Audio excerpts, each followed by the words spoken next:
Introducción, Sergio.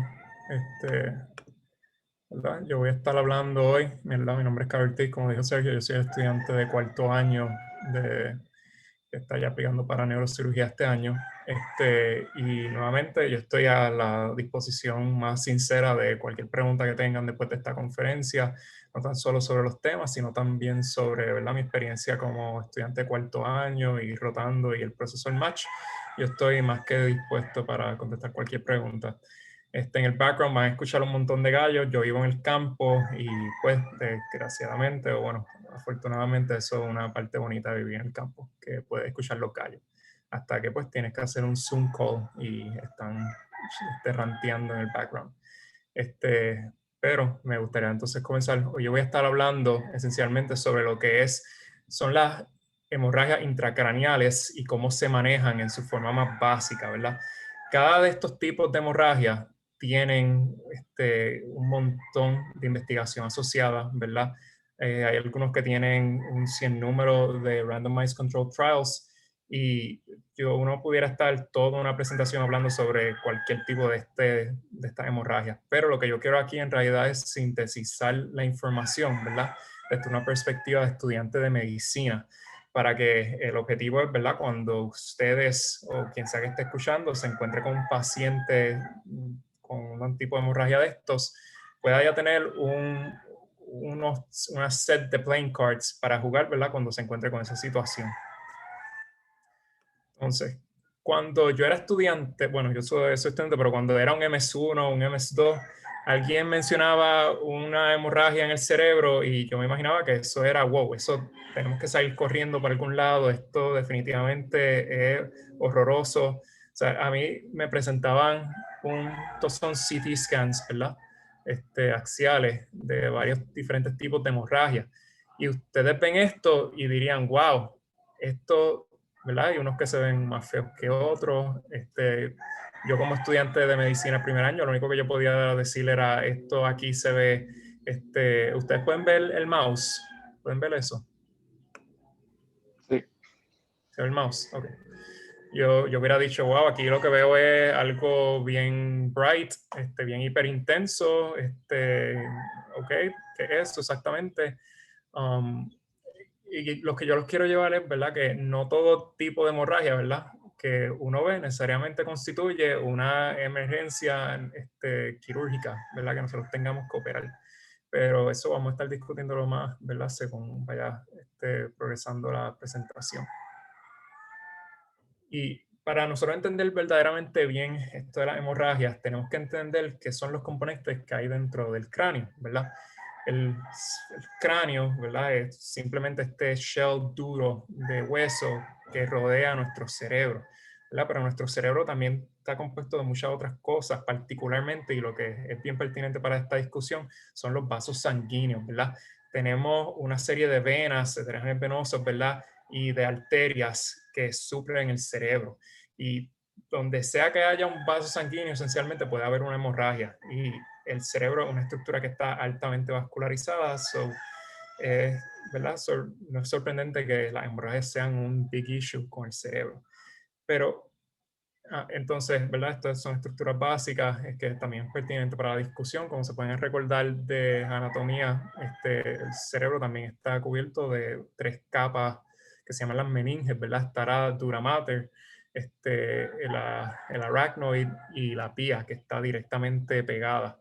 Entre medio, ¿verdad?, de la dura y el arachnoid hay algo que se llama un espacio potencial, que es el subdural space, ¿verdad? Eso es bien importante, como vamos a ver más adelante, porque ahí se puede acumular sangre. Igualmente en el subarachnoid space puede haber sangrado y también entre medio del hueso y la dura pudiera haber otro tipo de sangrado. Entonces, esto puede sonar un poquito retórico, como que ¿por qué el sangrado intracraneal es malo?, ¿verdad? A diferencia de otros órganos, cuando el cerebro comienza a sangrar, las personas usualmente no se desangran por, ¿verdad?, el sangrado intracraneal. No es como si a ti te dieran un tiro en el hígado, ¿verdad? Tú pudieras desangrarte simplemente porque tienes un tiro en el hígado. Pero ese no es el mecanismo, ¿verdad?, que mata a la gente cuando tienen un sangrado intracraneal, ¿verdad? los sangrados intracraneales son patológicos por una faceta bien compleja de muchos componentes. Una de las principales que nosotros pensamos es en el efecto de masa. El cerebro está en el cráneo. El cráneo no es flexible. No es como tu abdomen, no es como tu pecho relativamente, ¿verdad? Una estructura que está fija, sólida, y si se acumula espacio allí, no es como que puede expandir para compensar por el espacio nuevo que hay. Esto llega entonces a que un efecto de masa, como puede ser la sangre, empieza a competir con las otras sustancias que hay en el cerebro para su espacio. Si ustedes pueden recordar el concepto de Monroe Kelly, ¿verdad? Que dice que dentro de la cavidad craneal nosotros tenemos tres sustancias, que es la parénquima, que es el cerebro como tal, los vasos sanguíneos y el CSF. Cuando incorporamos un cuarto componente, ¿verdad? Como por ejemplo un sangrado, un tumor, etcétera, nosotros tenemos que disminuir la cantidad que existe de los otros tres componentes. El primero para irse es el CSF. Ese es el primerito que se va. Si hay un tumor, un sangrado, ¿verdad? Algo encapsulado, eso empieza a empujar el CSF, hay menos CSF y esa es la forma que se compensa inicialmente. Sin embargo, según empieza a aumentar ese efecto de masa, según esa masa se pone más grande, empezamos a comprimir el cerebro, y cuando comprimimos el cerebro, lo primero que se colapsa son las venas, ¿verdad? Ese drenaje venoso. Eso va a llegar a que haga edema, y eso va a ser peor todavía, porque eso significa que ahora tenemos un edema que está aumentando el efecto de masa de por sí. Después va a llegar a que se empiezan a comprimir las arterias. Y ya cuando se comprimen estos vasos sanguíneos, entonces empezamos a hablar de lo que es la isquemia, ¿verdad? Y con la isquemia podemos empezar a ver muertes de las neuronas, la inflamación, la parénquima del cerebro se empieza a morir.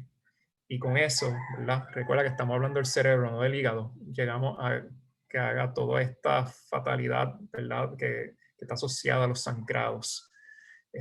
Eso, ¿verdad? Considerando el efecto de masa, también tenemos que considerar que hay otras cosas, ¿verdad?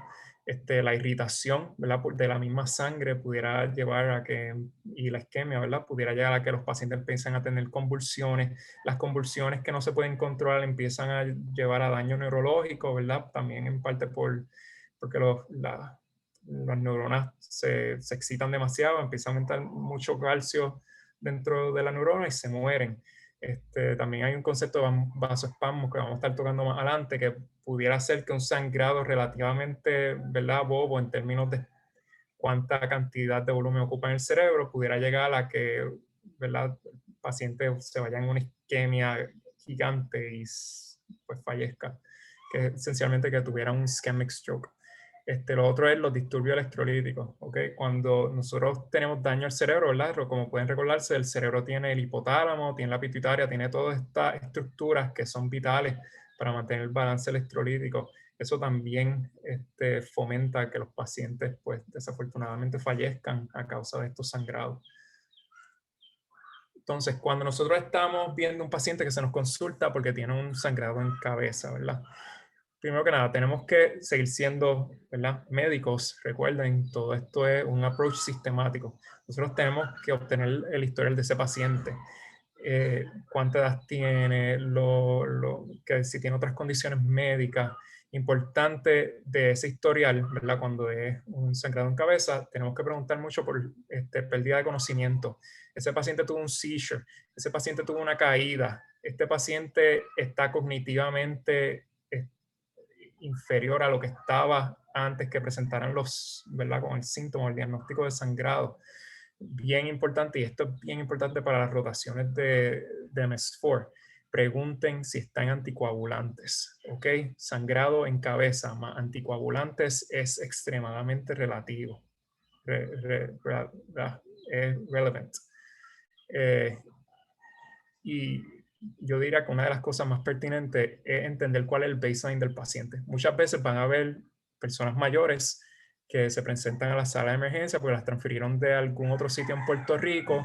El paciente está que no habla, está bien desorientado y no tiene ningún familiar, y ustedes lo consultaron porque tiene un sangrado en cabeza y no saben si el paciente está así por la severidad del sangrado o si es que simplemente siempre ha sido así, ¿verdad? Y eso es bien importante para determinar el tratamiento después, porque no es lo mismo que el paciente tenga un sangrado y siempre ha estado desorientado, siempre ha estado con un déficit neurológico, versus el paciente tiene un sangrado y ahora esto está nuevo.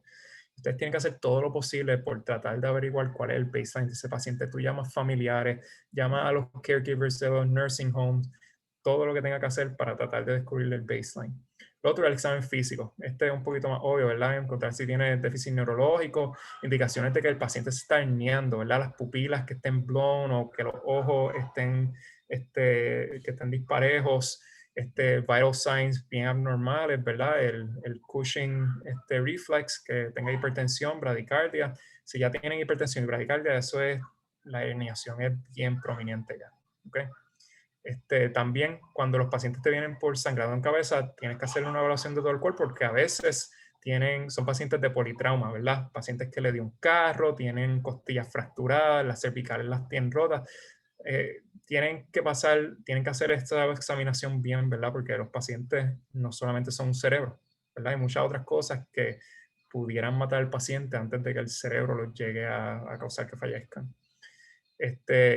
Y yo diría que una de los factores más importantes, ¿verdad? Nosotros tratamos una clínica, ¿verdad? No dan solo imágenes. Tenemos que siempre correlacionar lo que estamos viendo en una imagen con la presentación del paciente, ¿ok? Si la severidad de la imagen, ¿verdad? Como que no cuadra, o la severidad del cuadro clínico no cuadra con la severidad de la imagen, ¿verdad? Que la imagen sea un sangrado relativamente bajo, y el paciente esté bien deteriorado, tal vez el sangrado no es la causa de la presentación clínica actual del paciente.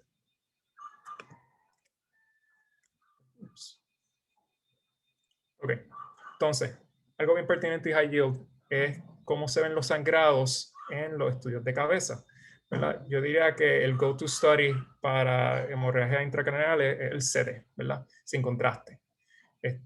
Por, ¿verdad? La densidad de los tejidos en el cerebro, uno no necesita contraste para ver sangre, ¿verdad? Y las estructuras que están cuando hay un sangrado intracraneal, ¿verdad? En contraste a cuando tenemos una hemorragia en un hígado, ¿verdad? Que sí necesitaríamos contraste. Entonces se te hace sin contraste, y la ventaja de esto es que esto es bien rápido, ¿verdad? En cuestión de minutos ya vemos si hay un sangrado o no, y es bastante sensitivo. El MRI se puede también utilizar, lo que pasa es que el MRI pues se toma varios minutos, muchísimos más minutos, y no todos los pacientes los podemos meter en una máquina de MRI, ¿verdad? Particularmente si están entubados o tienen muchas drips y cosas, hace que sea un proceso mucho más complicado. Entonces, la sangre en CT. El CT, de la forma que funciona, es con densidad, ¿verdad? Lo que nosotros en realidad estamos viendo en un CT es diferencia en densidad de los diferentes tejidos del cuerpo. La sangre, que es lo que nos interesa en este momento, tiene una densidad relativamente similar a la del gray matter, ¿verdad? Eso es lo que vemos aquí. Esta gráfica es de Radiopedia, un resource bien bueno. Tan pronto nosotros tenemos un sangrado de cabeza hiperagudo, ¿verdad? En teoría, ¿verdad? Ponle que un paciente sangrado y nosotros le hacemos un CT en 1 hora o 30 minutos, ¿verdad? Nosotros vamos a ver que la densidad de ese sangrado es bien parecido a la del gray matter, que va a ser bien difícil que nosotros veamos, ¿verdad? Esa sangre en el CT, porque va a ser relativamente isodensa, ¿verdad? Un poquito isodensa. Sin embargo, ya cuando es agudo y han pasado un par de horas, nosotros vamos a ver que esa densidad aumenta en CT. ¿Y por qué? Recuerden que cuando la sangre se extravasa, comienza la cascada de coagulación y se forma este coágulo. Y ese coágulo es más denso que la materia del cerebro. Por ende, se va a ver hiperintenso. Cuando en CT nosotros hablamos de intensidades, recuerden. Sin embargo, según ese coágulo se empieza a deteriorar, ¿verdad? La densidad comienza a disminuir, y según pasan los días, ese coágulo va a convertirse en líquido y se convierte isodenso a la materia blanca y a la materia gris, y eso hace que sea más difícil nosotros, ¿verdad?, notar esa hemorragia allí. Y ya según pasan las semanas, en el cerebro sucede liquefactive necrosis, recuérdense, y también los espacios del cerebro pues se se empiezan a llenar de líquido que es bien hipodenso en comparación al resto del cerebro. Ahí vamos a ver que lo que sea que hay en el cerebro va a estar, en la verdad, donde estaba ese sangrado, va a estar negro, porque está bien hipodenso al resto del cerebro. Aquí tenemos algo un poquito más visual, ¿verdad? Esto en la fase aguda, como estaba mencionando, un par de horas se ve hiper intenso. Sin embargo, aquí, como podemos ver, ya han pasado un par de días y ven, es bien difícil nosotros diferenciar la materia gris del sangrado. Aquí, como pueden ver, está el sangrado y es esencialmente la misma densidad. Sin embargo, ya en la etapa crónica, ya han pasado más de 21 días, nosotros podemos ver que está muchísimo más hipotenso. Y cómo de mucho esto se tarda de ir al agudo, a la fase crónica, ¿verdad? Para verse de hiper a hipointenso, también varía de otras cosas como la concentración de la hemoglobina, la cantidad de plaquetas, etcétera. Pero en realidad eso son un poquito cositas bien técnicas que no son tan pertinentes en realidad. Entonces, MRI, aquí es donde la cosa se pone muchísimo más complicada, ¿ok? En el MRI nosotros tenemos dos secuencias básicas, tenemos T1 y T2, ¿verdad? La sangre, de la forma que se visualiza en el MRI, se debe a un elemento particular que es la hemoglobina, ¿verdad? Dependiendo del estado de la hemoglobina, si está deoxihemoglobina, si está intracelular o extracelular la methemoglobina, es como nosotros vamos a ver ese sangrado en la cabeza. Según pasan los días, es cómo va evolucionando ese componente de hemoglobina en las células. Y nuevamente esto es un poquito más complejo, un poquito más difícil de visualizar, y se requiere también un tipo de conocimiento sobre cómo funciona el MRI con las sustancias. Pero lo que lo quiero llevar es que puede ser útil también, ¿verdad? Hasta cierto modo, para también ayudarnos a ver lo que es el sangrado. En las secuencias de T1, ¿verdad? El sangrado, y nuevamente este recurso es de Radiopedia, en los primeros 7 días, en la secuencia T1, los sangrados se van a ver intensos con el resto de la parenquima del cerebro. Y nuevamente estamos hablando de MRI, ya no estamos hablando de CT. En MRI estamos hablando sobre intensidades, sobre si es hiper y hipo intenso, porque el MRI no funciona con densidades, ¿ok? Como el CT. Se rige por otras reglas de física, ¿verdad? De la materia, que no voy a entrar en ellas porque están fuera del rango, ¿verdad? Del propósito de esta conferencia. Pero mi punto es que la sangre en la secuencia de T1, en la fase que nosotros consideramos aguda de unos 7 días, se va a ver intenso, y según pasan los días, ya a las sextas semanas, cuartas semanas por ahí, vamos a ver que está hiperintenso, ¿verdad? Y ya en la fase crónica sigue decayendo esa intensidad y se convierte en negro, hipointenso. Y de la forma que yo me acuerdo de esto es que en T1, ¿verdad? Y lo más seguro esta no es la mejor forma de aprendérselo, pero por lo menos yo sí me lo aprendí. En T1 el CSF se ve negro, ¿verdad? Y ya cuando está en la fase bien crónica, pues lo que hay en esa cavidad es como ese líquido. Y hace sentido entonces que estuviera más negro, ¿verdad? En la secuencia T1. So, hemorragias crónicas en T1 se van a ver, ¿verdad? Hipointensas como el CSF. Sí, entonces, en comparación, en la secuencia T2, como puedes ver, fluctúa bastante.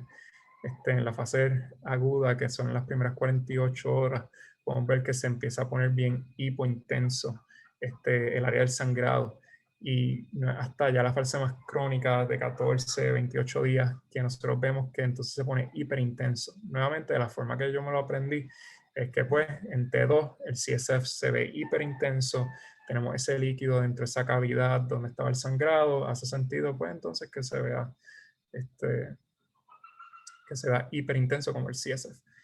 Esto es un poquito, ¿verdad?, más complejo porque están los depósitos de hemosiderina, pero para forma introductoria, ¿verdad? I think this is good enough.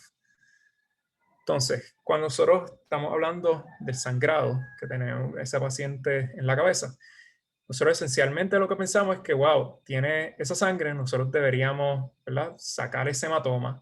Al sacar ese hematoma, nosotros vamos a estar decomprimiendo y también al abrir, ¿verdad?, donde está el área del sangrado, podemos, ¿verdad? Coagular y parar el sangrado activamente. Y de las formas, ¿verdad?, que nosotros tenemos para hacer esto es con los burr holes. Los burr holes es un método bien viejo, ¿verdad? También están los craniotomies, que podemos quitar una porción grande del skull. El uso de clips, el clips ya, ¿verdad?, más para los aneurismas. Y el endovascular, que también pues, lo tendemos a usar más con estos sangrados que son de aneurisma, IVMs, etc.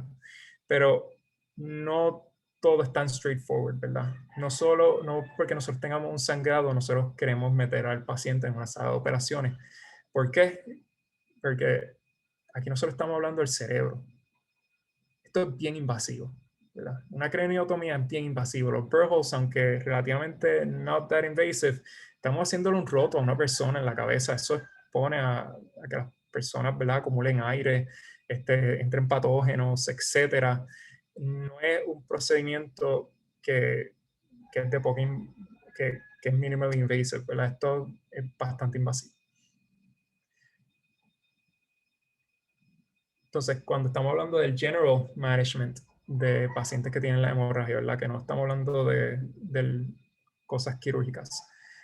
Los pacientes con hemorragias que están recibiendo algún tipo de anticoagulación o tienen alguna coagulopatía, el concepto general es que nosotros deberíamos revertir eso, ¿verdad? ¿Por qué? Porque el paciente está allí porque tiene sangrado en la cabeza y si está anticoagulado no le estamos haciendo ningún favor. Lo otro son los ABCs, ¿verdad? Airways, el blood pressure, circulation, todo eso es bien importante, ¿ok? Los pacientes no son solo el cerebro, ¿ok? Y además el cerebro, las cosas que mantiene el cerebro vivo es el aire, la circulación, ¿verdad? Eso es sumamente importante. Y tenemos que ver si el paciente necesita ser intubado, lo tenemos que intubar. Si el paciente necesita volumen, necesitamos darle volumen, etc. Eso va a la par con mantener adequate perfusions, ¿verdad? Si el paciente, las presiones le están bajando demasiado y no hay nada, no hay líquido, no hay nada que está aumentando, tal vez le tenemos que poner el vasopresor. Si el paciente tiene los ICPs o intracranial pressures, vemos que están elevados, tal vez deberíamos poner una Ventry, ¿verdad? Empezar a usar manitol o algún otra sustancia que nos pueda ayudar a bajar los intracranial pressures. Embolism prophylaxis, ¿verdad? Cuando nosotros tenemos un paciente que tiene un trauma a la cabeza, eso de por sí, el trauma a la cabeza de por sí aumenta la coágulo, hace que los pacientes se conviertan hypercoagulative, ¿verdad? Y aunque sí tienen un sangrado y tú pensarías que pues eso es bueno que esté hipercoagulable, pero le puede dar un pulmonary embolism y qué bueno que lo salvaste del sangrado que tenía en la cabeza. Se murió porque le dio una embolia, ¿verdad?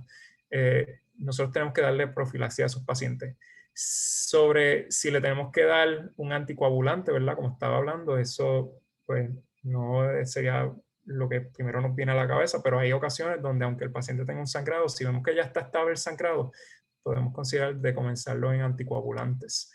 Pero sí, definitivamente esos pacientes con head trauma deberían tener pneumatic compression en las piernas, ¿verdad? En general.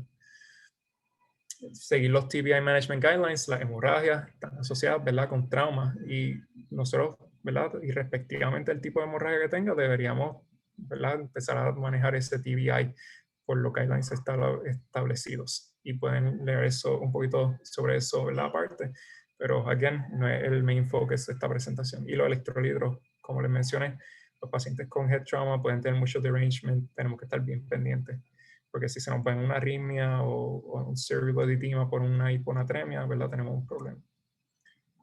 Entonces, los general outcomes. En general, mientras más grande la hemorragia, mientras más bajito el Glasgow Coma Scale del paciente cuando llegó, mientras más prominentes sean los signos de que se está herniando, mientras más severo el mecanismo de trauma, ¿verdad? Mientras más tiempo haya pasado hasta que el paciente recibió tratamiento, y mientras más comorbilidades tenga el paciente, ¿verdad?, peor va a ser el outcome y el pronóstico de esa persona. Esto en general, ¿verdad? Para todos los tipos de sangrado, yo diría. Y ahora nos vamos a ir a hablar un poquito sobre los sangrados, los tipos de sangrado en particular. Voy a estar tocando en un poquito más de los tópicos que yo pienso que son relativamente high yield, ¿verdad?, para el nivel de estudiante. Voy a estar hablando sobre los epidurales, los subdurales, que si son agudos y crónicos. Los subarachnoid hemorrhage, voy a estar poniéndole énfasis más bien en el aneurismal. Si yo creo que me da tiempo, hablo un poquito sobre cómo se manejan los traumatic SASH, ya que tenemos la bendición del internet y puedo buscar las cosas bien rápido aquí y se los puedo presentar. Y también sobre los intracerebral hematomas y los intraventricular hematomas. Especialmente este es como el core, ¿verdad?, de los sangrados de cabeza. Y le han hablado de esto durante MS2, pero yo por lo menos salí de MS2 y créanme que apenas sabía diagnosticarlo, ¿verdad?, en un CT. Lo único que sabía diferenciar era sobre si era epidural o si era subdural, por si parecía una luna o si parecía un lente. Yo salí de MS2 y así fue que cogí el Step 2, ¿verdad? Con ese conocimiento sobre los sangrados de cabeza. Entonces, los sangrados epidurales. Como le estaba mencionando, hay varias capas de las meninges. El epidural ocurre en esa capa, ¿verdad?, de la dura. Y como la dura es relativamente fuerte y está bastante pegada al hueso, cuando ocurre el sangrado, ¿verdad?, esa sangre se acumula de forma de lente, ¿verdad?, por la física de cómo tiene que haber un aumento significativo en presión para que se siga rompiendo por los bordes. Entonces, una de las razones en realidad más comunes para tener un epidural está en el trauma de la cabeza. En los pacientes adultos, el 75% de los epidurales ocurren en el temporal region. ¿Y por qué eso? ¿Se recuerdan de esa área del cráneo que estaba bien dispuesta a que se rompiera el pterion? Que pues cuando ese era el blow que ocurría en el área del pterion, que se rompía el hueso, tenía sangrado el middle meningeal artery, ¿verdad?, de los branches de esa arteria, y entonces empezaba a acumular la sangre de una forma epidural. Cuando nosotros hablamos, ¿verdad?, de esa presentación de los pacientes con epidurales, yo me acuerdo que en el Step 2 siempre venía ese paciente que tuvo un accidente de carro, era joven, los amigos indicaron que el paciente había perdido conocimiento como por un periodo relativamente corto, pero después ya cuando iban de camino al hospital, el paciente estaba nuevamente orientado en todo su hemisferio. Pues eso es bonito en un examen como el STEP, pero no en la vida real. Los lucid periods esos nada más se ven como alrededor de 15% de los pacientes. En realidad nosotros deberíamos, ¿verdad?, ya tener en la mente que si un paciente tiene un trauma en la cabeza, vemos un edema bastante significativo en la piel o, ¿verdad?, un mecanismo bastante serio como un accidente de carro, ya nosotros deberíamos lo más seguro hacerle un head CT a ese paciente para poder ver si tiene algún daño estructural. De otras formas que se pueden presentar, ¿verdad?, es algo que da un poquito más de miedo, ¿verdad?, que tenga hemiparesis, que puede ser ipsilateral o contralateral, que las pupilas estén blown, que tenga seizures, que tenga vómito o algún otro sign de increase intracerebral pressure, etc. Ahora, esta es la parte que sí es interesante. Recuerden lo que les dije, que salí de MS2 y lo único que sabía era sobre si los epidurales eran convexos versus los subdurales que eran concave. Pues, interesantemente, 85% de los epidurales sí son convex, pero hay 5% que pueden ser cóncavos y 5% se pueden ver lineares, que es algo que, ¿verdad?, lo que les quiero dar con esto, no solamente porque tú tengas un estudio de imagen, ¿verdad?, 100% accurate, y no siempre, ¿verdad?, eso va a excluir otras patologías, porque aquí pudiéramos haber visto ese 5% y decir, wow, es un subdural, y no sería el caso, ¿verdad? Tenemos que mantener un open mind sobre esas cositas. Otra cosa es que usualmente no cruzan los suture lines, ¿verdad? Tienden a respetar esas suturas del cráneo donde está un poquito más pegado la dura. Y importante, ¿verdad? Como les dije, el epidural está bien asociado a trauma.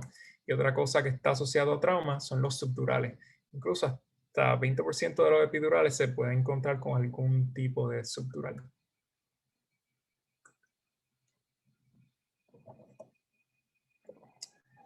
Entonces, luego de hacer la evacuación y el best possible manejo médico, interesantemente, los epidurales tienen relativamente buen prognosis.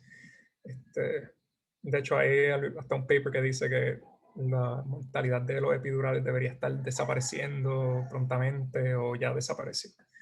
Pero se siguen muriendo las personas por los epidurales. Pero es un tipo de condición neurológica, ¿verdad? Un sangrado que tiene relativamente good outcomes si lo tratamos rápido y de la forma adecuada. Entonces, así es como se ven los epidurales, ¿verdad? Como le dije, el lens shape. Aquí tienen dos ejemplos. Algo que los puede ayudar a diagnosticar el epidural, ¿verdad?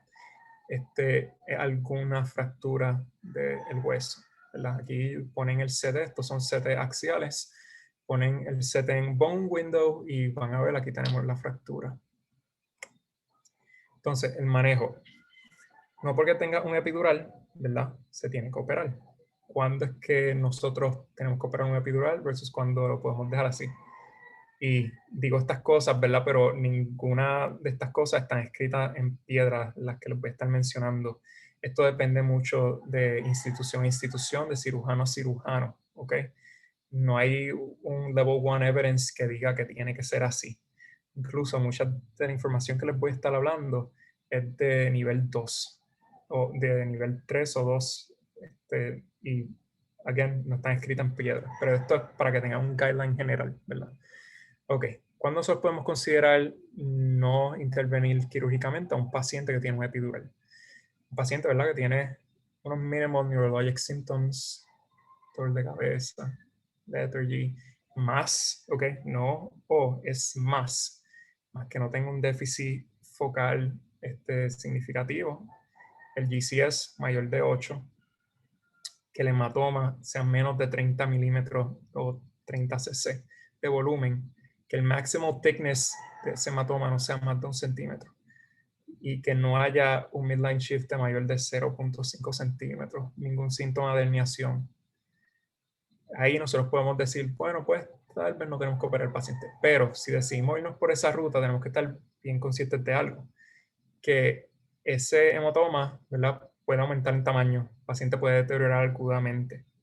Y de hecho, eso es lo que ocurre dentro de 1 o 2 semanas en 50% de los casos, ¿verdad? Estos pacientes tienen que seguir, ¿verdad? A menudo. No es como que vete para tu casa y no te veo de aquí a un mes. No, tienen que seguir.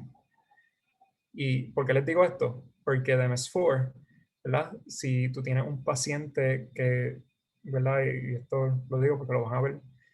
Si ven un paciente que saben que no va a tener good follow-up, que ustedes ya no creen que vaya a poder ir siquiera a una clínica, pacientes que no se pueden comunicar bien, pacientes que tienen poor social support, un paciente mayor, un paciente con algún déficit mental que no pueda defenderse por sí mismo, ¿verdad? Y que no esté en las mejores condiciones sociales. Tal vez eso es alguien que, aunque tenga todos estos criterios, tal vez, ¿verdad? Deberíamos considerar irnos por la vía operatoria. No necesariamente simplemente corrernos el chance de que después deteriore y no pueda llegar al hospital o, o algo por el estilo. Entonces, ¿cuándo consideramos cirugía? Ok. Nosotros vamos a considerar la cirugía cuando ninguno de estos criterios de arriba, ¿verdad?, se cumple. Y del tipo de cirugía que le vamos a hacer es un craniotomy, ¿verdad?, con una evacuación de ese sangrado. Aquí tenemos un video que vamos a ver bastante rapidito.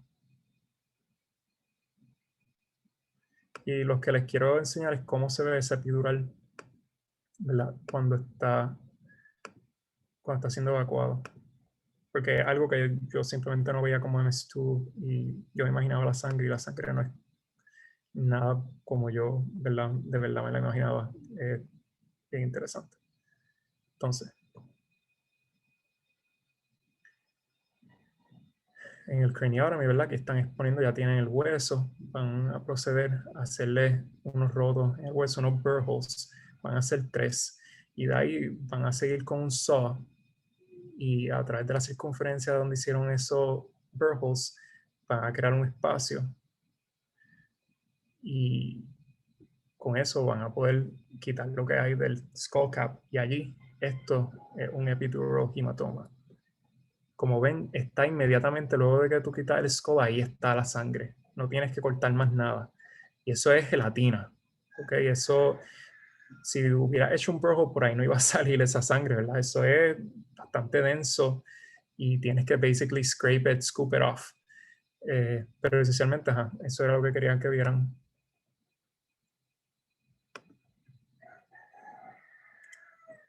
Entonces, ahora vamos a estar hablando sobre los acute subdural hematomas. ¿Ok? Los acute subdurals de la forma que sucede la patogénesis, el paciente tiene algún tipo de trauma, ¿verdad? Entre medio de el arachnoid space y el dural space corren algo que se llaman bridging veins. Esos bridging veins, cuando hay algún tipo de trauma, ¿verdad?, que causa que el cerebro se deslice, ¿verdad? El cerebro se puede deslizar un poco, pero la dura está bien fija al skull. So, cuando ocurre ese deslizamiento del cerebro, estos bridging veins se van a estirar y puede suceder que se rompan.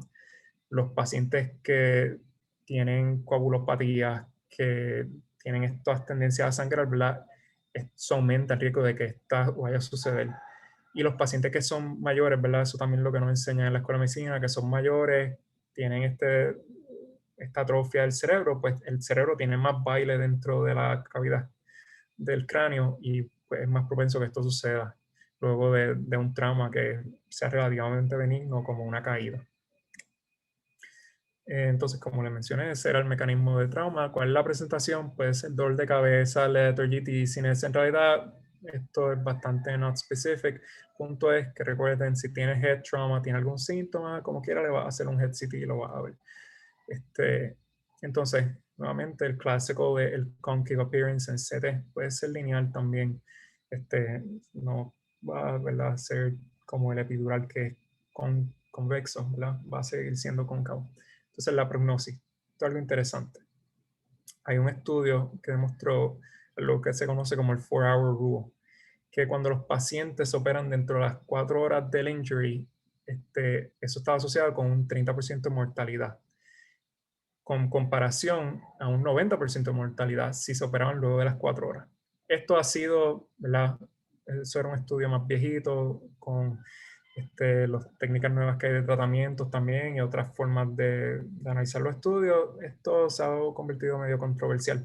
Pero lo que les quiero llegar es que cuando los pacientes tienen un sangrado en cabeza, ¿verdad?, en particular el subdural agudo, mientras más rápido, ¿verdad?, intervengamos, tal vez mejor para el paciente. El punto es, no vamos a dejar un paciente que esto sí, ¿verdad?, es un sangrado que nosotros deberíamos tratar lo más rápido posible.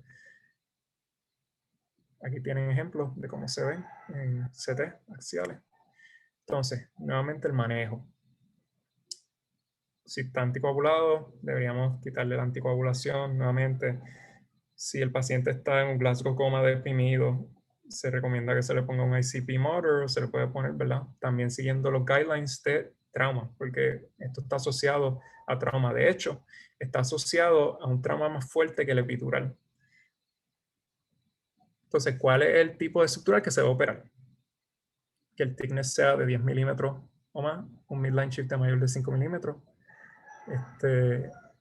Y también, ¿verdad?, que si es más pequeño que estas dimensiones que mencioné aquí, ¿verdad?, si el paciente luego de estar admitido baja 2 puntos o más en el Glasgow coma, ya ahí deberíamos operarlo, ¿verdad?, y respectivo de cómo esto haya disminuido, particularmente si ese drop en Glasgow coma está asociado a que las pupilas vayan a normal, a otros déficits neurológicos y que los ICPs vayan aumentando por más de 20.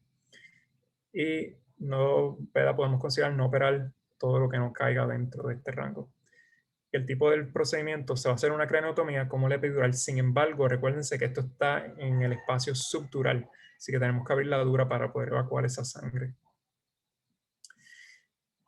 Una excepción a estas reglas que le acabo de mencionar. Cuando el paciente tiene un interhemispheric subdural, eso significa cuando el paciente tiene un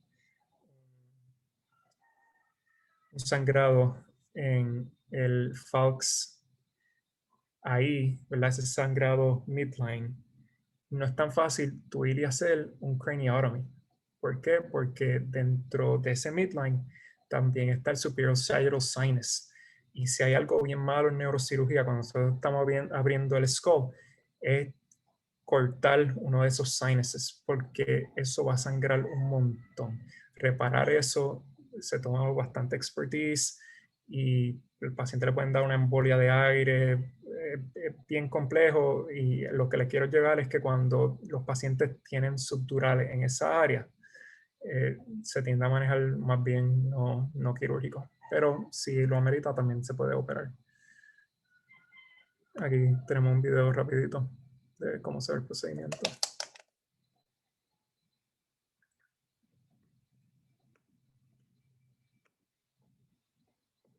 Evacuation of an acute subdural hematoma is one of the most fundamental procedures in neurology.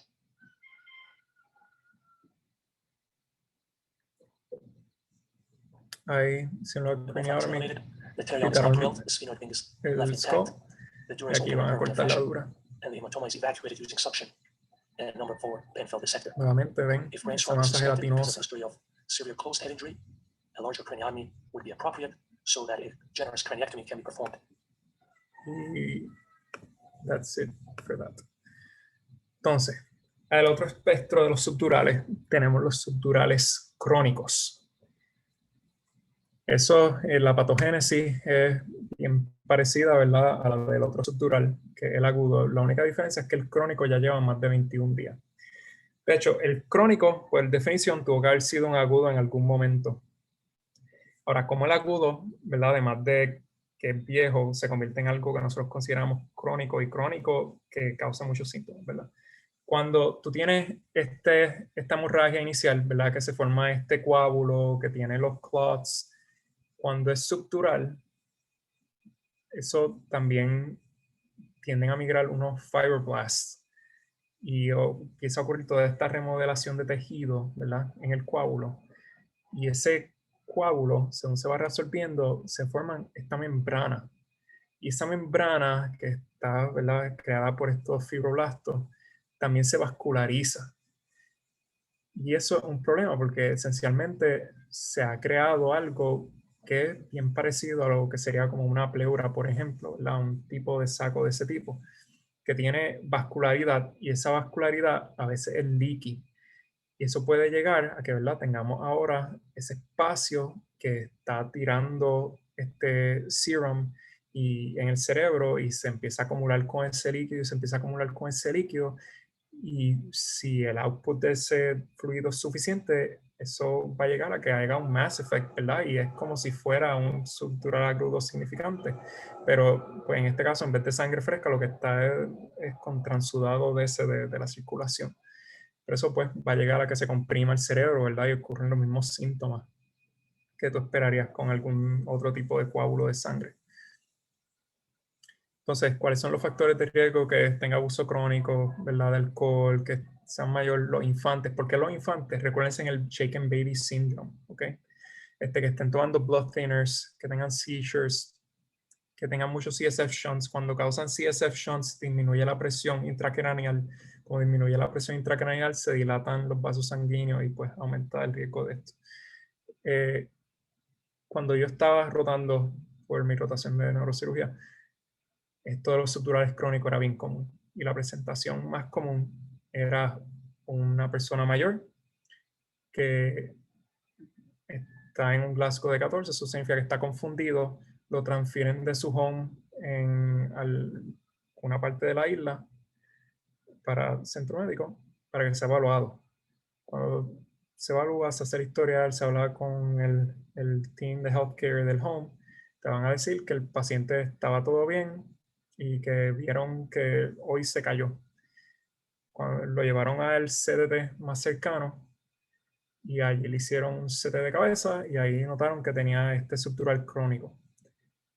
Pero en otras palabras, eso fue casi un incidental finding, porque si no es porque ese paciente se cayó, lo llevan a una sala de emergencia y en la sala de emergencia le deciden hacer el CT, nunca habían encontrado este subdural crónico, ¿verdad?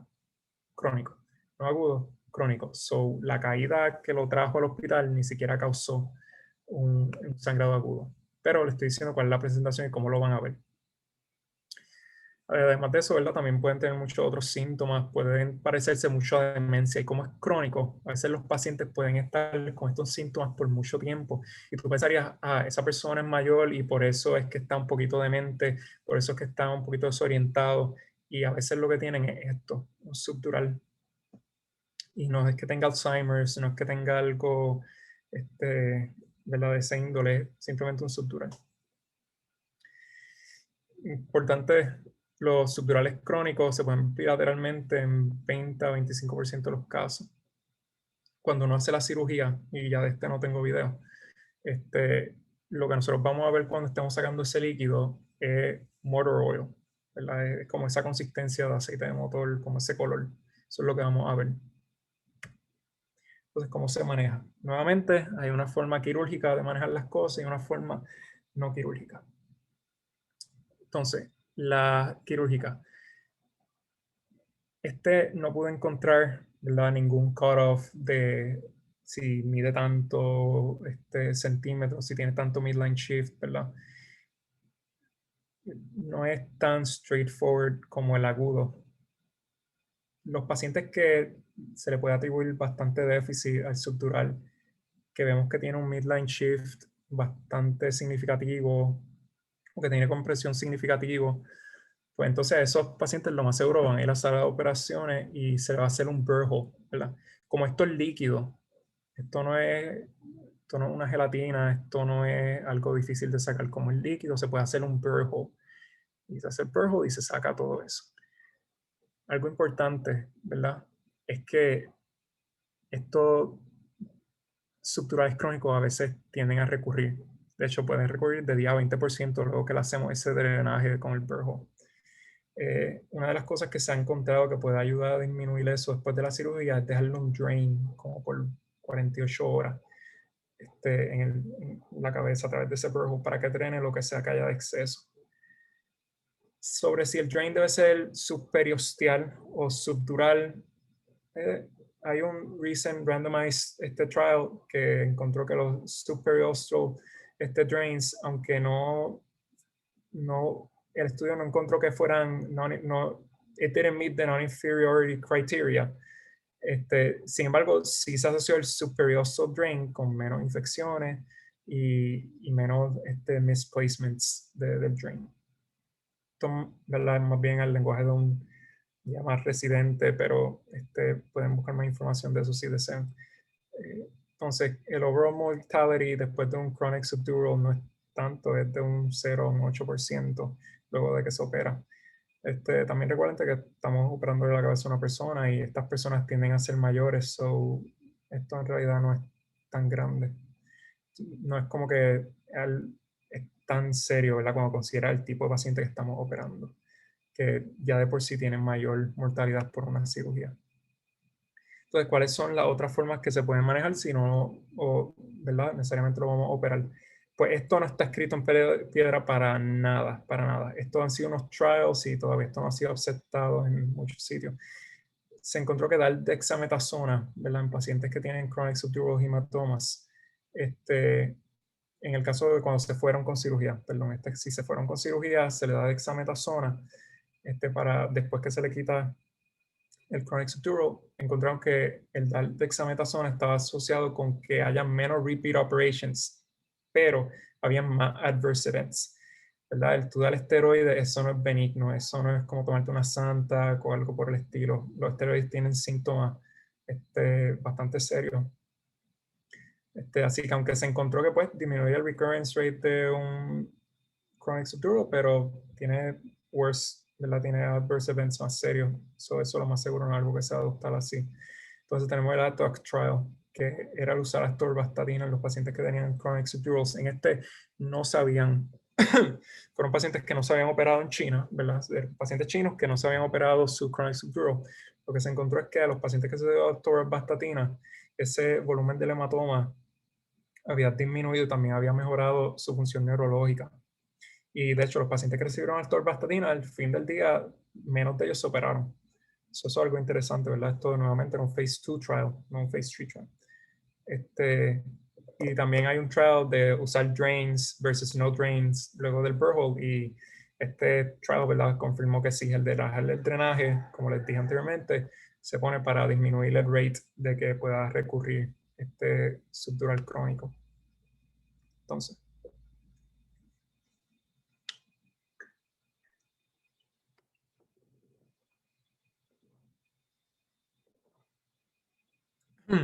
ok, so ahora yo diría que ya vamos a más high yield. Vamos a hablar ahora sobre los aneurismos subarachnoid hemorrhage. Aquí, pues, lo escribí 2 veces, mala mía. Entonces, cuando estamos hablando sobre subarachnoid hemorrhage, ¿verdad? Eso es el sangrado en el espacio subarachnoideo, ¿verdad? Es el que está por debajo del subdural space, que está separando el pia del duro. Allí cuando se acumula sangre en ese subdural space, que ocurre ese subarachnoid space, que ocurre ese subarachnoid hematoma o SASH, como nosotros le llamamos, el 80% de las veces que eso sucede espontáneamente, ¿verdad? Es porque se rompió algún aneurisma. El paciente tenía un aneurisma, reventó, y ese aneurisma pues sangró en el subarachnoid space. Eso es, yo diría, que de las cosas más importantes que yo quiero que se lleven de esta presentación es que los subarachnoid hemorrhages, que son espontáneos, que son los non-traumatic, se asocian la mayoría de las veces porque un aneurisma se rompió. ¿Ok? Eso yo diría que es bien high yield. Entonces, ¿cuáles son los risk factors? Que los pacientes tengan hipertensión, que fumen, que beban alcohol. Esencialmente los mismos risk factors que te darían el aneurisma in the first place son los risk factors para que se rompa. ¿Y cómo se presenta? ¿Verdad? El classical thunderclap. El paciente que en menos nada, ¿verdad? Tuvo un dolor de cabeza intenso que hizo peaking en menos de 1 minuto y es el peor dolor de cabeza en su vida. Eso es lo clásico, lo que nos enseñan en escuela de medicina. Y si te viene un paciente a sala de emergencia con esa presentación, red bell, ya tienes que sonar la alarma de que esto puede ser bien serio. Y más aún si está asociado a que tenga vómito. Y de hecho, hasta 10% de los pacientes que tienen esto pueden presentar con seizures. Y estos son los que te van a llegar a tus manos, ¿verdad? Porque hasta un 12% de ellos pueden morir antes de que, ¿verdad?, se les dé medical treatment, a veces en la ambulancia, en sus casas. Estas son las personas que a veces simplemente le da una muerte repentina, a veces de noche, les dolió la cabeza, se acostaron y no volvieron a despertar. De hecho, en las primeras 24 horas la mortalidad es un 25%, ya en los 30 días hasta 60%. Y aquí estamos hablando de mortalidad. Recuérdense, no estamos hablando sobre calidad de vida ni nada por el estilo. A veces estos pacientes quedan encamados, no saben dónde están siquiera. Entonces, el prognosis. Hay algo que se llama el Huntington-Hess Score. Esto fue un estudio relativamente viejo. Bueno, relativamente no, es un estudio viejo, que comparaba cuáles eran las características de ese aneurisma, ¿verdad? Cómo de malo era la presentación clínica del paciente cuando tenían estos SASH y cuál era la mortalidad asociada, ¿verdad?, a esos síntomas. Cuando tenía un grado 0, es cuando el aneurisma no se había roto, que la mortalidad era 0,5%, en realidad casi nada o nada.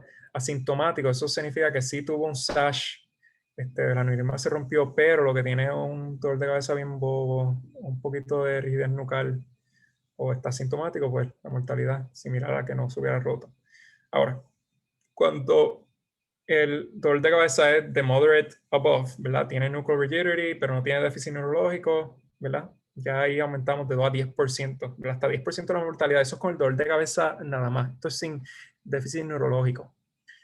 Ya con confusión, somnolencia, 10-15%, stupor, hemiparesis, esto ya déficit neurológico bien notables, focales, wow, 60-70%.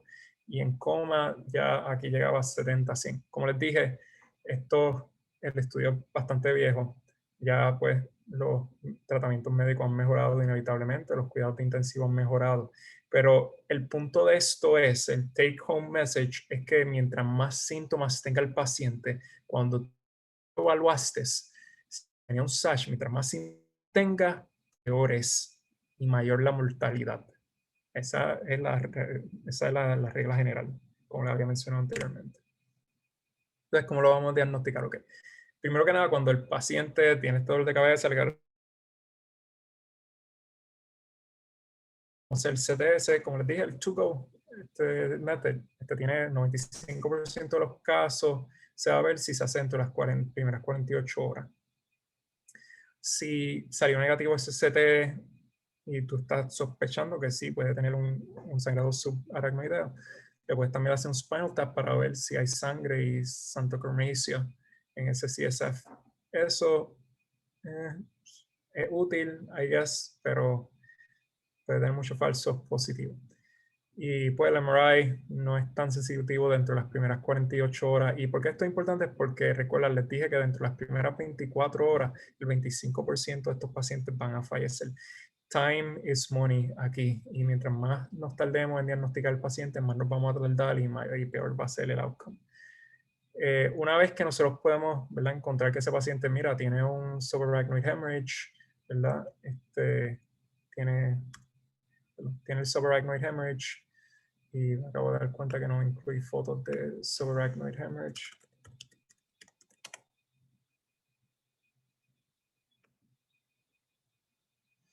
Okay. Esto es una buena imagen. Como pueden ver aquí, esto es un CT axial. Vamos a ver hiperdensidades en la área de las cisternas. Estas áreas se supone que sean negras.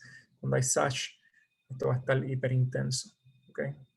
Esto es esto, como ustedes pueden imaginarse, esto lo veo un MS1, ¿ok? O esto lo veo un estudiante de universidad. Lo que les quiero llegar es que si ustedes ven esto, hubo bastante sangrado, ¿ok? Entonces, una vez que tengamos el diagnóstico de que tiene un SASH, tenemos que determinar de dónde viene esa sangre. Y para eso podemos tener un amplio espectro de imaging modalities. Podemos hacer un MRA, un Magnetic Resonance Angiography. Esto se puede hacer, de hecho, hasta sin contraste. Si el paciente pues, no es muy buen candidato para un CT angiogram, podemos hacerle un MRA. Pero el gold standard es el DSA, ¿okay? Que eso es este estudio de imagen de aquí. Esto se va con un catéter, se inyecta contraste y se ve la vasculatura. Ok. ¿Dónde es que son más prominentes los aneurismas? 40% de ellos ocurre alrededor del anterior communicating artery, ¿verdad?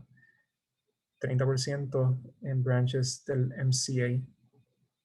20% por PCOM. 5% en esta bifurcación aquí del basilar con el PCA.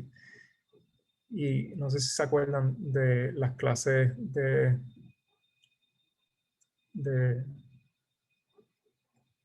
fisiología, que es todo los aneurismas y patología. Los aneurismas tienden a salir en estos branching points, porque por allí hay turbulent flow, y ese turbulent flow llega a que se acumule atherosclerotic plaque, que haya degeneración de ese endotelio, etcétera, y se degenere y ocurra el aneurisma. Entonces aquí tenemos un CT angiogram. Este es el tipo de aneurisma que le dije que pasa en el tip del basilar artery. Perdón, este es el que sí, sucede en el tip del basilar artery. Aquí tenemos uno también aquí en la bifurcación aquí del MCA. Del MCA. Y aquí tenemos uno del anterior cerebral artery. Esto es un DSA, este es el gold standard, esto es un CTA y esto es un MRA con 3D reconstruction. También se pueden hacer reconstrucciones en 3 dimensiones de los CT angiograms. Entonces las complicaciones aquí es donde de verdad llega el high yield de los subarachnoid hemorrhages. Entre los primeros 14 días, luego de que el paciente tiene un SASH, ¿verdad? Ahí es donde mayor cabe la posibilidad de que vayan a ocurrir complicaciones. ¿Y cuáles son las complicaciones? Pues puede haber edema, ¿verdad?, asociado, puede haber hidrocefalia, esa sangre del subarachnoid space puede causar que se tapen esos conductos de las granulaciones que ayudan a filtrar el CSF, y puede ocurrir hydrocephalus. También se puede extender hasta el intraventricular space y puede tapar allí y hacer un non-communicating hydrocephalus. Puede haber resangrado, ¿verdad? Que eso es algo que nosotros tememos mucho, es que el paciente que tiene ese aneurisma vuelva a sangrar durante esos primeros 14 días, porque esencialmente nos lleva otra vez a square one, ¿verdad? Con el manejo. También algo que se llama cerebral salt wasting, esto también puede pasar en pacientes con head trauma, pero el punto es que por alguna razón los riñones empiezan a botar sal. Es como si estuviera el paciente tomando un diurético. Se va a poner hiponatrémico y hipovolémico. Y eso hipovolémico es malo y les voy a explicar por qué. Porque estos pacientes les da algo que se llama un vasospasmo. Por alguna razón, la sangre cuando está suficiente tiempo en el subarachnoid space puede causar que esos vasos sanguíneos enfermos, ¿verdad?, que están asociados con este paciente se contraigan. Eso puede llegar a que esencialmente le dé un ischemic infarct masivo. Eso puede de hecho ocurrir y ocurre en 70% de los pacientes luego de que tienen un SASH por un aneurisma. Sin embargo, solamente el 30% de ellos, ¿verdad?, va a tener síntomas por este vasoespasmo. Pero si busca el 30% o el 70%, eso es suficientemente significante como que para que vamos a ver pacientes que le va a dar ese vasoespasmo. Ahora, algo importante, los vasoespasmos casi nunca ocurren antes de los 3 días. Así que si tú tienes un paciente, lo operaste, le hiciste el procedimiento que iba a hacer, que vamos a estar hablando más adelante, está estable y de repente se deterioró, no es por que hubo un vasoespasmo. Tal vez tiene hidrocefalia, tal vez tiene algún seizure, tal vez tiene hasta rebleeding, pero no va a ser por el vasoespasmo. Entonces, ¿cómo se va a manejar? Como les dije, esto está bien asociado con un aneurisma se rompa, ¿verdad? So, el goal es encontrar dónde está ese aneurisma que está sangrando, parar el sangrado y prevenir de que eso vaya a volver a suceder y manejar todas las complicaciones que sucedan, como las que le acabo de mencionar. Cuando estamos hablando de esto, del manejo de los aneurismas rotos, hay 2 modalidades principales y son las más que se han estudiado con esto, ¿verdad? Es la embolización endovascular, que es con catéteres, entra por el femoral artery y por ahí llega hasta el cerebro y hace la embolización. Versus hacerle un trigonal approach al paciente, ver dónde es que tiene ese aneurisma o ese sangrado y ponerle un clip, ¿verdad? Son bien diferentes, porque en esto es bien invasivo, el open clipping versus, ¿verdad?, cuando lo comparamos al endovascular. Hay 2 trials bien grandes que se han hecho. Se llama, uno de los más viejitos, el International Study of Unruptured Intracranial Aneurysms, el ISAT, y el Barrow, que es el Barrow Rupture Aneurysm Trial. Disculpe, no es el... Ups, sí. Ok. Entonces, lo que se encontró es que con los... Okay. En el ISAT, lo que se encontró es que con el coiling estaba asociado con menor mortality rate y menor riesgo de que los pacientes vayan a tener seizures ya al 7 años de follow-up. Sin embargo, estaba asociado a que hubiera mayor riesgo de rebleeding. Es el coiling. En otras palabras, el ISAR encontró que el clip era mejor para prevenir otro resangrado, pero que estaba asociado con mayor mortalidad y mayor riesgo de seizures a los 7 años. Es el clip, ¿verdad? Versus coiling según el ISAT. El otro es el BRAT. El BRAT se enfocó en los anterior circulating aneurysms, ¿verdad? Las conclusiones que ellos mencionaron. Lo que encontraron es que nuevamente clipping tenía menos rebleeding y better aneurysm obliteration, pero no encontraron ninguna significancia clínica luego de los 3 años. Y este estudio, ellos continuaron siguiendo a los pacientes hasta los 10 años. Y esencialmente luego de año 3 no encontraban ninguna diferencia en los clinical outcomes. Luego de haberse, ¿verdad?, el clipping versus el coiling. A los que les quiero llevar es que ambos métodos endovascular y open clipping son extremadamente válidos, ¿verdad?, para manejar este tipo de pacientes. En overall, el endovascular se ha convertido mucho más widespread porque si tú comparas, ¿verdad?, la cantidad de entrenamiento que tú necesitas para coger un catéter, llevarlo hasta el cerebro y embolizar, ¿verdad?, el aneurisma versus tener que entrenar con neurocirugía, abrir el cerebro y llegar al aneurisma, ¿verdad? Pues es bastante obvio que pues, este método es mucho más fácil de llegar en términos de entrenamiento, ¿verdad? Los costos asociados a esto, ¿verdad? No necesitas tanto equipo de personal como el open clipping. Y overall ha hecho que esto sea mucho más widespread el uso del endovascular. Sin embargo, hay unos pacientes que por lógica como que nos atrae el ponerle el clip. Esos son los pacientes que desarrollaron un hematoma, ¿verdad? Tienen ese sangrado y se desarrolló un hematoma o ya tienen una parte del aneurisma como que está medio embolizado de por sí solo y como que está comprimiendo. Ese paciente, pues, si nosotros le ponemos un coil, como quiera va a tener esa masa ahí, ¿verdad? Y hay más aún cuando tiene increased intracranial pressure, porque si de esa forma hacemos el craniotomy, entramos, sacamos, ¿verdad? Disminuimos presión, sacamos tal vez el hematoma y también ponemos el clip, pues eso es algo que no se puede hacer endovascularmente. Otra cosa es que también si el DSA, ¿verdad? O el estudio vascular que estamos haciendo para visualizar el aneurisma, no podemos ver bien el aneurisma o se ve raro y tenemos sospechas de que no estamos viendo el tamaño correcto, pues también lo del clip es mucho más atractivo. Y también cuando los pacientes son más jóvenes, ¿verdad? Porque son jóvenes, pueden tolerar la cirugía. Ok, so, como les dije, lo de los vasospasmos. Los vasospasmos y el rebleeding, esas dos cosas matan mucho a los pacientes de SASH. Lo que único que se ha encontrado, ¿usted me puede escuchar bien? Que yo creo que se desconectó. Lo único que se ha encontrado que puede disminuir el riesgo, ¿verdad? De poor functional outcomes y de mortalidad y todo eso, luego de un SASH, ¿verdad? Es el uso de nimodipine, ¿verdad? Que es un calcium channel blocker. Eso es lo único que se ha encontrado así de medicamento oral, ¿verdad? De una pastilla que podemos darle a los pacientes que aumente la calidad de vida de ellos luego de que le da un SASH. De la forma que nosotros pensamos que esto puede funcionar es que disminuye la isquemia de los tejidos cuando tal vez está ocurriendo un vasoespasmo. ¿Y por qué digo eso? Porque nimodipine no disminuye la incidencia de los vasoespasmos. Lo que sí disminuye es que ese vasoespasmo llega a isquemia. Y esto tal vez es porque tiene algún componente neuroprotectivo, ¿verdad? Un calcium channel blocker, tal vez ayuda a que entre menos calcio dentro de la neurona y no se mueran. No se sabe 100%, pero el punto es que es el medicamento que se le da a los pacientes definitivamente cuando le da un SASH. Se les da por 21 días.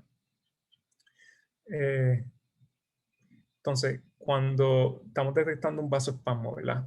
El paciente que nosotros pensamos que tiene un vasoespasmo, como les dije, esto no va a suceder antes de 3 días. So, si nosotros tenemos un paciente deterioró neurológicamente o clínicamente, está en el intensivo ya, ¿verdad? Por supuesto. Y nosotros, pues, tenemos este paciente que deterioró, pues, estamos sospechando un vasoespasmo, pues le podemos hacer un Doppler transcranial o un DSA. El DSA es el gold standard, ¿verdad? Pero invasivo, ¿verdad? Tenemos que entrar allí, el catéter, cuando el transcranial Doppler, pues lo podemos hacer muchísimo más fácil, ¿verdad? En términos de su invasividad. Ahora, cuando nosotros diagnosticamos si el paciente tiene isquemia, ¿verdad? No necesariamente el vasoespasmo, pero sí tiene isquemia.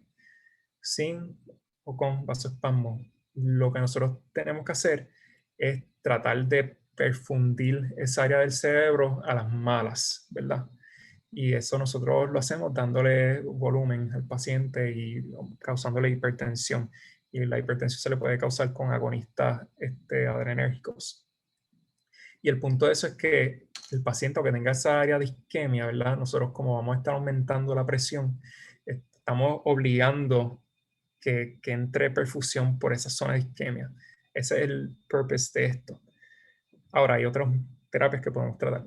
Si vemos que el territorio fue bien grande, ¿verdad? Del espasmo, que comenzamos esta terapia de hipervolemia, hipertensión y el paciente esto no le hizo nada, pues ya ahí, tal como estaríamos pensando de un ischemic stroke, podemos entrar con un catéter y hacer una angioplastía, podemos dar terapia intraarterial de vasodilatadores. El punto de todo esto es, ¿verdad? Tratar de relajar ese espasmo, es mejorar esa isquemia.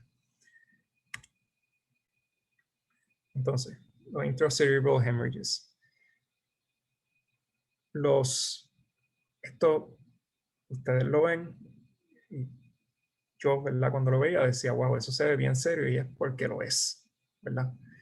Y de hecho, este es el sangrado más grande que yo he presentado en toda la presentación y definitivamente es de los más serios. Sin embargo, yo les puedo decir a ustedes que este paciente el equipo pudo haber decidido no operarlo. Y ustedes pueden pensar, pero wow, con un sangrado tan grande, ¿por qué no se va a operar? Eso es que el paciente está, ¿verdad? Bien, está intacto neurológicamente y nada así, como vamos a ver. Ok, este tipo de sangrado está asociado a, ¿verdad? Sangrado dentro del cráneo. Y una cosa que nosotros, ¿verdad? Conocemos de eso es los pacientes que tienen aneurismas, ¿verdad? Intraparenquimales, que revientan, tienen arteriovenous malformations, que se rompen, y eso causa que se acumule toda esa sangre allí. Sin embargo, también ocurre con los ischemic strokes, ¿verdad? Que el paciente infarta en una área y luego ese ischemic stroke se convierte en hemorrágico. También puede causar un ICH. Y el otro es el trauma, ¿verdad? Pacientes con accidentes de carro, etcétera, también pueden tener ICH. Y el rango de presentación, ¿verdad? En general, pues es bien variado como las otras hemorragias, pero los pacientes pueden llegar bien, como pueden llegar en coma, igual que todas las demás. Todo depende, pues, del sangrado, del mecanismo del sangrado, ¿verdad? Si fue trauma o si fue de hipertensión o un arterial malformation, se rompió, etcétera. Con los estudios de imágenes, ¿verdad? Como les dije, pueden haber muchas cosas que causan, ¿verdad? Que el intracerebral hemorrhage suceda. Lo que nosotros queremos llegar es a ver si podemos determinar exactamente qué es lo que causó ese sangrado. Si fue por hipertensión, ¿verdad? Que se rompió un aneurisma, pues, fine, that happened. Pero ¿y si el paciente tiene un arteriovenous malformation? Tal vez eso lo deberíamos operar, ¿verdad? Y eso lo pudiéramos ver con un angiograma. El punto del imaging es tratar de encontrar qué fue, además de, ¿verdad? Ver el obvio ICH, es ver qué es lo que pudiera estar causándole o le causó ese ICH para comenzar. Entonces, el prognosis, como le dije anteriormente, mientras más sangre tenga el paciente, mientras más bajito el GCS score, peor el pronóstico.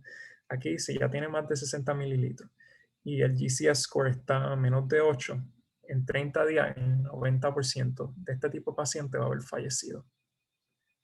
Nuevamente, estamos hablando de fallecer, no ni siquiera de cuánta gente se queda fuera de este mundo, ¿verdad? En términos cognitivos. Entonces, el American Heart Association tiene unas recomendaciones respecto a lo que son el manejo de los ICH. Yo recomiendo que se lean esas recomendaciones, ¿verdad? Son del 2015 y en realidad es el único guideline así moderno que he podido encontrar de respeto, ¿verdad? De una agencia de respeto que hable sobre el manejo de los ICH. Aquí yo voy a estar hablando, ¿verdad? Sobre algunas de las recomendaciones que ellos hacen, pero les recomiendo, ¿verdad? Que se lean el documento. Y si buscan ICH, American Heart Association Guidelines, lo van a encontrar. So, para comenzar, ¿verdad? Con la imagen. Se puede hacer la neuroimagen con un CT o con un MRI, pero el punto de hacer eso es para distinguir un ischemic stroke de un ICH, ¿verdad? Como les mencioné, puede estar en el territorio de ischemic stroke, que fue después que se convirtió en un ICH.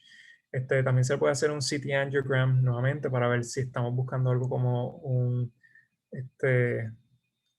arteriovenous malformation, pero también todos los estudios nos puede ayudar a identificar, en teoría, ¿verdad?, quiénes son los pacientes que están a riesgo de que ese hematoma continúe creciendo, ¿verdad?, a base de cómo son esas características de la sangre.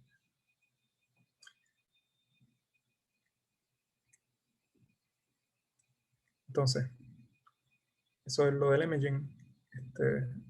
Ya vieron la imagen anterior que les presenté a propósito, ¿verdad? Porque es bastante clásico. Entonces, el manejo. Hay una controversia bien grande sobre si estos pacientes se deben operar versus si no se deben operar. Ustedes vieron ese sangrado gigante y ustedes dicen, wow, pero ¿por qué no se va a operar ese paciente? Tiene un sangrado significativo, ¿verdad? Porque este paciente no se va a operar.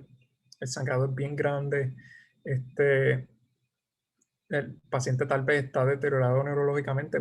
¿Por qué no lo vamos a operar? Y la realidad es que se han hecho un montón de trials y encontramos una y otra.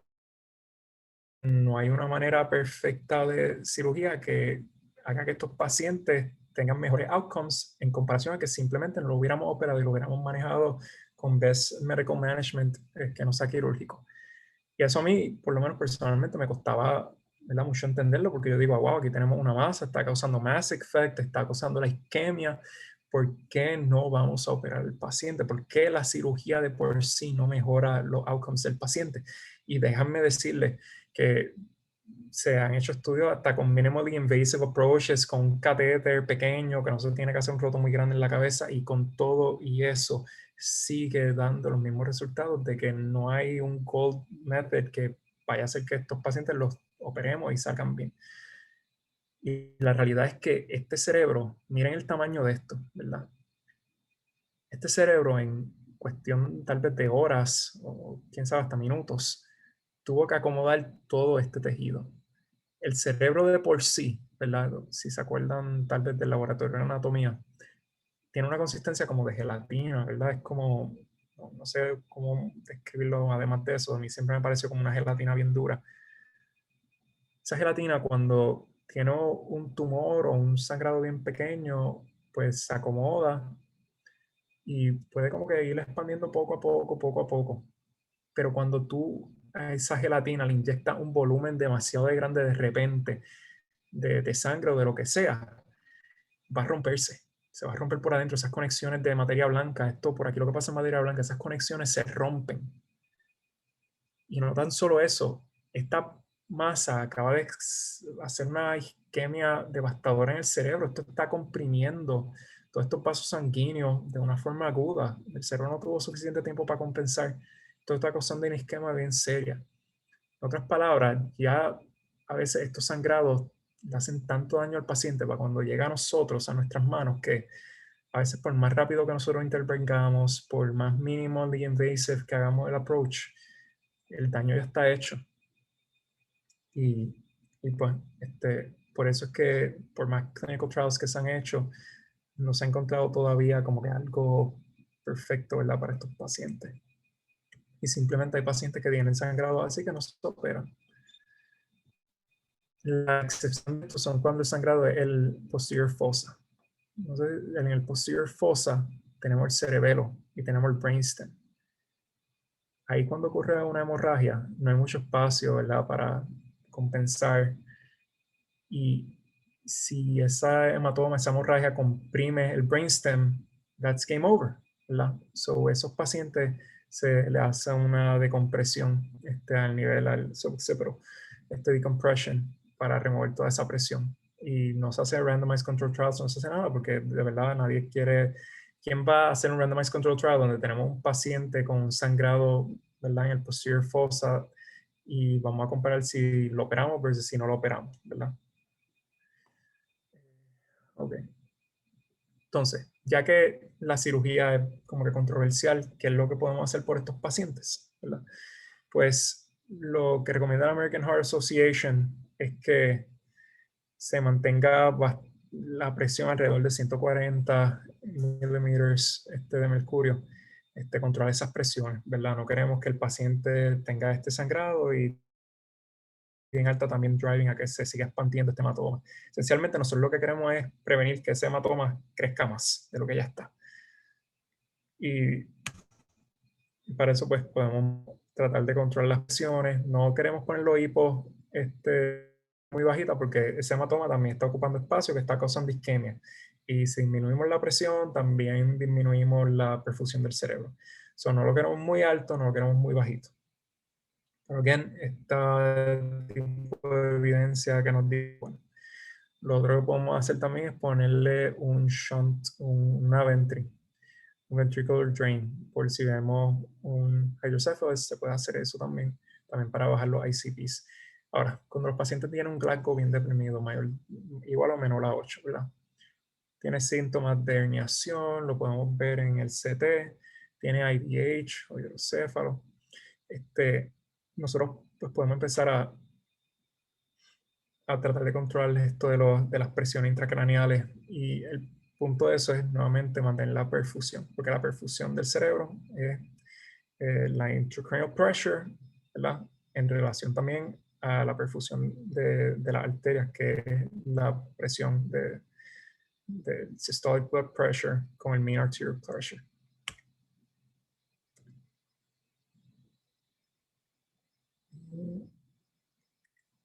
Y también, ¿verdad? Falta lo otro, que es prevenir la coagulopatía, ponerle a todos estos pacientes con presión neumática, nuevamente entubarlos si ya no pueden respirar por sí solos, si vemos que es muy grande, lo podemos entubar profilácticamente. Ese tipo de manejo, ¿verdad? No, a estos pacientes no se le puede dar esteroides. No, eso es de las poquitas cosas que tienen buena evidencia, es esa. Los pacientes con ICH no se dan esteroides. Tú puedes pensar, bueno, el esteroide puede ayudar a prevenir el edema, etcétera, pero todo el trial que hicieron demostró que no, está asociado a poor outcomes. Entonces, otro, intraventricular hematomas. Vamos un poquito más rápido. El intraventricular hematoma, como pueden ver aquí, es el sangrado que ocurre dentro de los ventrículos. Y eso está grandemente asociado a dos cosas: a infantes prematuros y a sangrados intracerebrales, los ICH, y de aneurismas. Eso es lo más que nosotros tenemos asociado con los intraventricular hematomas. Entonces le voy a hablar sobre lo de los infantes, porque en neurocirugía como que ya te van a consultar estos pacientes a veces. El paciente, el infante que está rico de que le dé un IVH, si es por debajo de 32 meses de semana, perdón, de haber nacido, de gestación, perdón. Interesantemente también, si tienen poquito birth weight, ya también se los ponen grandemente en riesgo de que le vaya a pasar un IVH. Entonces, los IVH casi siempre ocurren dentro de los primeros 3 días, ¿verdad? Eso es el gold period para los IVH. Eso, si tiene un paciente prematuro, ¿verdad? Esto va a ser el pediatra, of course. Ellos tienen que estar bien pendientes de esos 3 días, hacerle sonograma para ver cómo están esos ventrículos. Entonces, de la forma que ocurre esta patogenicidad, ¿verdad? Cuando los pacientes están así de inmaduros, el germinal matrix es bien delicado. El germinal matrix es una estructura que está presente en el infant. Es bien vascularizada. Y cuando tú naces, ¿verdad? Tiene un sudden change de la forma de que circula la sangre, ¿verdad? A través del corazón y también de las presiones en el sistema venoso y en el arterial. Esas cosas, ¿verdad? Combinadas con el hecho de que a veces estos pacientes nacen y tienen hipoxia, ¿verdad? Aumenta grandemente el riesgo de que este germinal matrix se rompa y ocurra un IVH. De nuestra perspectiva, ¿verdad? De lo que nosotros podemos recomendar es que ese paciente, ¿verdad? Nosotros prevenir que ese paciente siga deteriorando. Y la forma que prevenimos que siga deteriorando o que vaya a deteriorar es que lo mantengamos bien ventilado, ¿verdad? Que no se vaya hipóxico, las presiones que sigan estables y mantener la perfusión de ese cerebro, ¿verdad? Porque ya el sangrado está. Y lo único que podemos en realidad hacer, ¿verdad? Usualmente desde el aspecto neuroquirúrgico es que si ese sangrado causa que se desarrolle hidrocéfalo, ponemos un ventricular shunt de algún tipo, ¿verdad? Para tratar el hydrocephalus. Pero esencialmente eso es lo que es el tratamiento con los IVH en infantes. Ahora, IVH en intracerebral hemorrhages y en los SACH. Como les mencioné, 45% de las personas que tienen los spontaneous intracerebral hemorrhages, ¿verdad? Van a tener intraventricular hemorrhage. Y 25% de los que tienen SACH también. Una vez que esto sucede, ¿verdad? Pacientes que tienen SACH o ICH con intraventricular hemorrhage, ya eso aumenta la mortalidad de ellos automáticamente, desde un 50-80% para los que son ICH. Y de la forma que esto se trata, ¿verdad? Usualmente, si el paciente tiene un IVH, eso le aumenta el riesgo grandemente de que le vaya a dar un hidrocéfalo. Si le da hidrocéfalo, le ponemos el ventricular shunt, ¿verdad? Se hizo un estudio recientemente, se llama el Clear Tree Trial. Esencialmente lo que hicieron fue que cogieron pacientes que tenían IVH y ellos trataban de mejorar ese IVH, ¿verdad? Tratar de que ese IVH se pusiera más pequeño, que se recuperara mucho más rápido. Y de la forma que lo hicieron es inyectando Alteplase. Y no sé si se acuerdan de lo que hace Alteplase, pero básicamente aumenta el rate al cual los coágulos se destruyen. Lo que encontraron es que aunque los pacientes mejoraban radiográficamente en el tamaño de su IVH, no había una mejoría en su funcionalidad a los 90 días. So, en otras palabras, qué bueno que pudimos resolver el tamaño del IVH, pero siguen teniendo poor neurological outcomes. También se han hecho estudios donde tratan de extraer esto de una forma como endoscópica, ¿verdad? A través del ventrículo, pero pues eso en realidad también no está escrito en piedra y es bien controversial todavía los resultados de eso. El punto es que IVH causa hidrocéfalo y el hidrocéfalo es una ventriculostomía. Ya. Ok. Pues muchas gracias por su tiempo. ¿Alguna pregunta, alguna duda?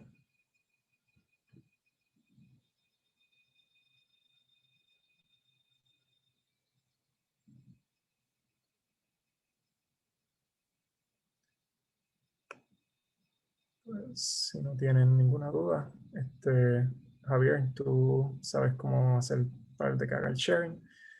Y nuevamente, muchas gracias por su tiempo y por estar aquí, por apoyar al EANS del Recinto de Ciencias Médicas. Que tengan una bonita noche. Muchas gracias, Kyle. Gracias, Kyle. Excelente presentación.